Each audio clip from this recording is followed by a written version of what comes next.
Hi friends, my name is Cindy and I am one of the children's librarians at the Portland Public Library Children's Room. And today we're going to have some learning time. We're going to read Mr. and Lady Day. It's about Billie Holiday and the dog who loved her, and it's by Anne Noveski and illustrated by Vanessa Brantley Newton. It's a very cool book.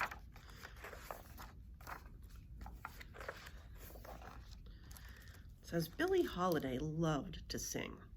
As a girl, she sang along to her favorite songs on a borrowed gramophone. That's like a record player. She dreamed of being a star.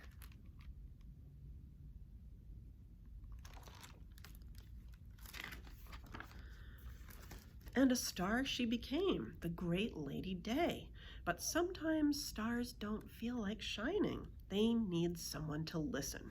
That's what friends are for. Lady Day's dogs were her best friends of all.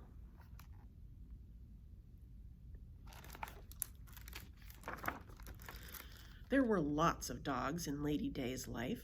The poodle she carried in her coat pocket and the brown and white beagle. Look at that little poodle and that cute little beagle. The chihuahuas, Chiquita and Pepe, she fed with a baby bottle. She really liked dogs, didn't she? There was the Great Dane named Gypsy and the wire-haired terrier, Bessie May Moochoo, who wagged her tail like a metronome. Raja Ravoy, the sad mutt she gave the grandest name, would wander off, but he always found his way home. He is pretty cute. And then there was a boxer named Mr. Mr. and Lady Day were rarely apart. She knit him sweaters and cloaked him in a mink coat. She cooked for him and took him on midnight walks. That is pretty fancy. She sang to him, "Sugar, I call my baby Sugar." Mr. was Lady's favorite. Someday she'd have a house in the country filled with dogs. Life would be good. Mr. would be there. He always was.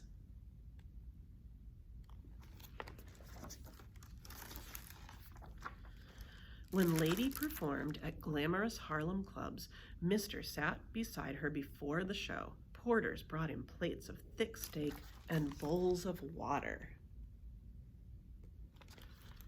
Later, he stayed with Lady in her dressing room while she pinned flowers in her hair. He kept fans at a polite distance.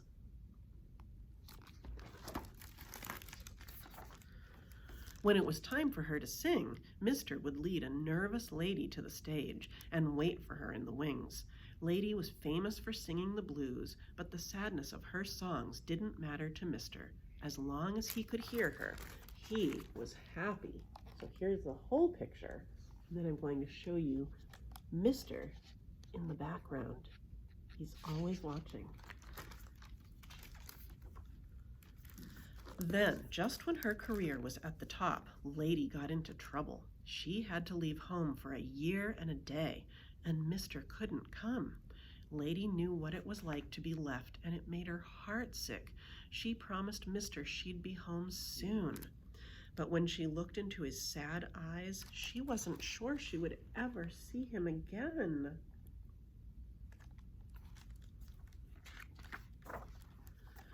While Lady was gone, she wrote letters and knit sweaters, but she did not sing. Singing was about feeling, and she didn't feel a thing. When it was finally time to return, she wondered if Mr. would be there. Would he remember her at all?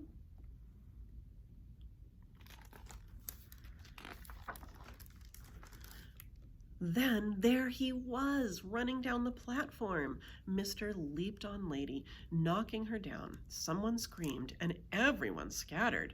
But soon a crowd gathered. It's Billie Holiday! And Lady's homecoming was as bright as a paparazzo's flashbulb.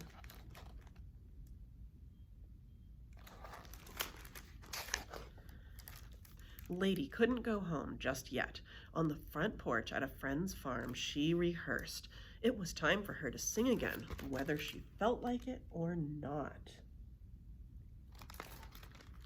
In just 10 days, she'd have her biggest show ever at New York City's Carnegie Hall.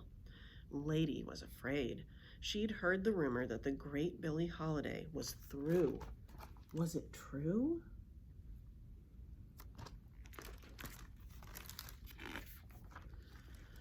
On the night of the big show, the concert hall glowed. At midnight, the house lights dimmed and a spotlight, as full as the moon, appeared. Slowly, Lady walked to the center stage, the hall so quiet you could hear her heels click. Lady trembled. Where was Mister? Was he waiting in the wings? As the band's notes began, Lady lifted her chin, and when the great Billie Holiday sang,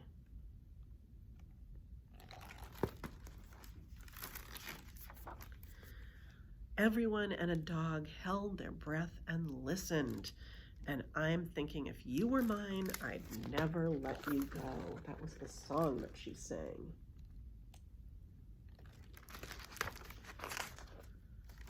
And it says on the back about Billie Holiday, because this is a biography, Billie Holiday, who was born in April 7th, 1915, and lived until July 17th, 1959.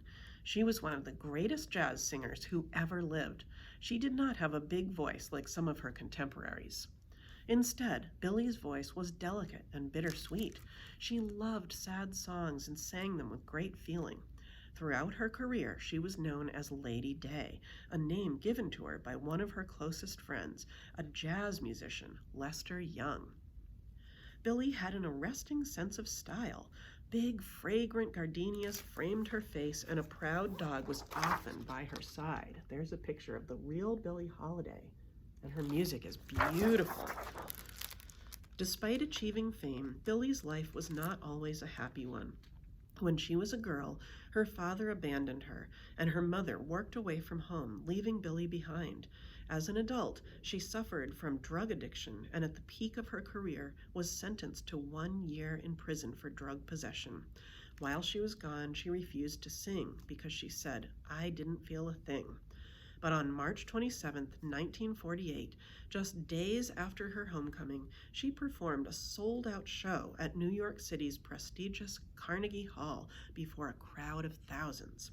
So many people came to see her sing, in fact, that extra seats were added on the stage.